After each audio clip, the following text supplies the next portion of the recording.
യേശു കർത്താവിൻ്റെ അതിപരിശുദ്ധ നാമം വാഴ്ത്തപ്പെടുമാറാകട്ടെ. പന്തളം അപ്പോസ്തോലിക് മിനിസ്ട്രി മീഡിയയുടെ ഡെയിലി മന്ന എന്ന പ്രോഗ്രാമിലേക്ക് ഏവർക്കും ക്രിസ്തുയേശുവിൻ്റെ ധന്യനാമത്തിൽ സ്നേഹവന്ദനം അറിയിക്കുന്നു. നാം കഴിഞ്ഞ ദിവസങ്ങളിൽ ചിന്തിച്ചു കൊണ്ടിരുന്നത് ആരാധനയെക്കുറിച്ചായിരുന്നു. സ്തോത്രവും സ്തുതിയും കരേറ്റുന്നു, നാം അതിനെക്കുറിച്ച് ചിന്തിച്ചു. അതുപോലെ തന്നെ വിശുദ്ധിയുടെ പ്രാധാന്യം, വ്യക്തിപരമായ വിശുദ്ധിയുടെ പ്രാധാന്യം, ഇതൊക്കെ നാം ചിന്തിച്ചു. ഇന്ന് നാം ചിന്തിക്കാൻ പോകുന്നത് വചനത്തിന് ആരാധനയിലുള്ള സ്ഥാനം എന്താണ്. വചന ശുശ്രൂഷ എന്നാണ് പറയുന്നത്, അല്ലെങ്കിൽ വചനം പങ്കിടുക, ഷെയറിങ് ദ വേർഡ് എന്ന് പറയുന്നു. അപ്പോൾ ഇതിൻ്റെ അർത്ഥം എന്താണെന്ന് വെച്ചാൽ, വചനം എത്രമാത്രം ഇമ്പോർട്ടൻ്റ് ആണ്, അല്ലെങ്കിൽ പ്രാധാന്യം അർഹിക്കുന്നതാണ് എന്ന് നമുക്ക് ചിന്തിക്കാൻ കഴിയും. നാം സമാഗമന കൂടാരത്തിലെ ആ ഉപകരണങ്ങളും ആ കാര്യങ്ങളുമൊക്കെ പരിശോധിക്കുമ്പോൾ, സമാഗമന കൂടാരത്തിൽ നമ്മൾ ബലിയർപ്പിക്കുന്നതായിട്ട് കണ്ടു. അതുകൂടാതെ വെള്ളത്തിലെ താമ്രത്തൊട്ടിയിലെ വെള്ളത്തിൽ കൈയും മുഖവുമൊക്കെ കഴുകുന്നതായിട്ട് നാം കണ്ടു. അത് കഴിഞ്ഞിട്ട് പുരോഹിതൻ വിശുദ്ധ സ്ഥലത്തേക്ക് പോവുകയാണ്. വിശുദ്ധ സ്ഥലത്തേക്ക് പോകുമ്പോൾ അവിടെ കാണുന്ന ഒരു മേശയുണ്ട്, അതായത് കാഴ്ചയപ്പത്തിൻ്റെ മേശ. ഒരു മേശയിൽ കാഴ്ചയപ്പം, ഇസ്രായേൽ മക്കളുടെ, അതായത് ഇസ്രായേൽ ഗോത്രങ്ങളുടെ എണ്ണത്തിനനുസരിച്ച് 12 കാഴ്ചയപ്പം ഒരു മേശയിൽ വെച്ചിരിക്കുന്നതായിട്ട് നാം കാണുന്നു. ആ അപ്പം വചനമാകുന്ന കർത്താവ്, കർത്താവ് തന്നെ എന്താണ് പറയുന്നത്? ഞാൻ ജീവൻ്റെ അപ്പമാകുന്നു എന്ന് പറയുന്നുണ്ട്. അപ്പോൾ ആ ജീവൻ്റെ അപ്പമായ കർത്താവിനെയാണ് നമ്മളവിടെ ആ കാഴ്ചയപ്പമായിട്ട് കാണുന്നത്. അപ്പോൾ കാഴ്ചയപ്പം എന്ന് വെച്ചാൽ സാന്നിധ്യം. കാഴ്ച എന്ന് പറഞ്ഞാൽ കർത്താവിൻ്റെ സാന്നിധ്യവും, അതായത് പ്രസൻസ് ഓഫ് ഗോഡ്, പിന്നെ പ്രൊവിഷൻ ഓഫ് ഗോഡ്, അതായത് കർത്താവിൻ്റെ നന്മകൾ. ഇത്രയുമാണ് കർത്താവിന് നമ്മളോടുള്ള കരുതലിനെ അത് സൂചിപ്പിക്കുന്നു. അതുകൂടാതെ വചനമായ കർത്താവിൻ്റെ സാന്നിധ്യത്തെ അത് കുറിക്കുന്നു.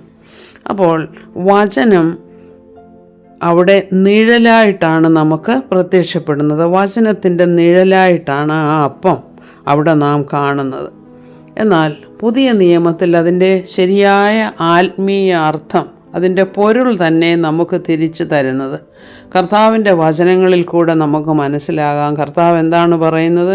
മനുഷ്യൻ അപ്പം കൊണ്ട് മാത്രമല്ല, ദൈവത്തിൻ്റെ വായിൽ കൂടെ വരുന്ന സകല വചനം കൊണ്ടും ജീവിക്കുന്നു എന്ന് എഴുതിയിരിക്കുന്നുവെന്ന്.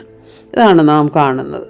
ഇനി വിശുദ്ധ യോഹന്നാൻ്റെ സുവിശേഷം 6-ാം അധ്യായത്തിൽ 35-ാമത്തെ വാക്യത്തിൽ, ഞാൻ ജീവൻ്റെ അപ്പമാകുന്നു, എൻ്റെ അടുക്കൽ വരുന്നവന് വിശക്കയില്ല, എന്നിൽ വിശ്വസിക്കുന്നവൻ ഒരു നാളും ദാഹിക്കുകയുമില്ല എന്ന് പറയുന്നു. ഇനി നമുക്ക് കൊരിന്ത്യ ലേഖനം വായിക്കുകയാണെങ്കിൽ ഈ അർത്ഥത്തെ കുറച്ചുകൂടെ മനസ്സിലാക്കി തരുന്നതായിട്ട് നമുക്ക് കാണാൻ കഴിയും. അപ്പം 1, അതായത് 1 കൊരിന്ത്യർ 10-17 വാക്യം. അപ്പം 1 ആകൊണ്ട് പലരായ നാം ഒരു ശരീരമാകുന്നു, അതായത് ക്രിസ്തുവിൻ്റെ സഭയാകുന്ന ശരീരമാണ് നാം എല്ലാവരും ആ ഒരേ അപ്പത്തിൽ അംശികളാകുന്നുവല്ലോ. ഈ ഒരേ അപ്പമെന്ന് പറയുന്നത് ദൈവത്തിൻ്റെ വചനം, അല്ലെങ്കിൽ വചനമായ കർത്താവിനെയാണ് ഈ പറയുന്നത്. ഇനി കൊലോസ്യ ലേഖനത്തിൽ നമ്മൾ വായിക്കുമ്പോൾ 3-ാം അധ്യായം 16-17 വാക്യങ്ങൾ ഇങ്ങനെയാണ്: സങ്കീർത്തനങ്ങളാലും സ്തുതികളാലും ആത്മീയ ഗീതങ്ങളാലും തമ്മിൽ പഠിപ്പിച്ചും ബുദ്ധി ഉപദേശിച്ചും നന്ദിയോടെ നിങ്ങളുടെ ഹൃദയങ്ങളിൽ ദൈവത്തിന് പാടിയും, ഇങ്ങനെ ക്രിസ്തുവിൻ്റെ വചനം ഐശ്വര്യമായി സകല ജ്ഞാനത്തോടും കൂടെ നിങ്ങളിൽ വസിക്കട്ടെ. എന്താണ് പറയുന്നത്? ക്രിസ്തുവിൻ്റെ വചനം ഐശ്വര്യമായി സകല ജ്ഞാനത്തോടും കൂടെ നിങ്ങളിൽ വസിക്കട്ടെ. എന്നിട്ട് പിന്നെ പറയുന്നത്, വാക്കിനാലോ ക്രിയയാലോ എന്ത് ചെയ്താലും സകലവും കർത്താവായ യേശുവിൻ്റെ നാമത്തിൽ ചെയ്തും അവൻ മുഖാന്തരം പിതാവായ ദൈവത്തിന് സ്തോത്രം പറഞ്ഞും കൊണ്ടിരിപ്പീൻ. ഇതാണ് വചനത്തിൻ്റെ പ്രാധാന്യം നമ്മൾ മനസ്സിലാക്കുന്നത്. അപ്പോൾ ഈ വചനം തീർച്ചയായിട്ടും അത് വിശദീകരിച്ച് അതിൻ്റെ അർത്ഥം പൊരുൾ തിരിച്ച് മനസ്സിലാക്കി കൊടുക്കേണ്ടത് സഭയിൽ ഏറ്റവും ആവശ്യമായിരിക്കുന്ന ഒരു കാര്യമാണ്. കാരണം എന്താണ്? എല്ലാ തിരുവെഴുത്തും ദൈവശാസ്ത്രീയമാണ് എന്ന് നമ്മൾ വായിക്കുന്നു. 2 തിമോത്തി 3:16-17 വാക്യങ്ങളിൽ മനുഷ്യന് അതെന്തുകൊണ്ടാണ് ആവശ്യം? മനുഷ്യൻ സകല സൽപ്രവർത്തിക്കും വക പ്രാപിച്ച് തികഞ്ഞവനാകേണ്ടതിന്. ഉപദേശത്തിനാണ് അത് പ്രയോജനപ്പെടുന്നത്, ശാസനത്തിന്, ഗുണീകരണത്തിന്, നീതിയിലെ അഭ്യാസത്തിന്. ഇതിനെല്ലാം പ്രയോജനമുള്ളതാണ് വചനം. അപ്പോൾ വചനം പൊരുൾ തിരിച്ച് സഭയ്ക്ക് കൊടുക്കേണ്ടത് വളരെ ആവശ്യമാണ്. സഭയിലെ ആരാധനയിൽ വചനത്തിന് വളരെ പ്രാധാന്യമുണ്ട്.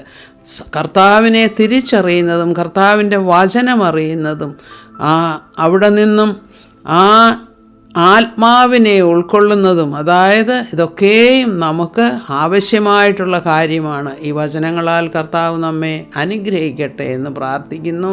സകല മഹത്വവും കർത്താവിന്. ആമേൻ. Praise the Lord.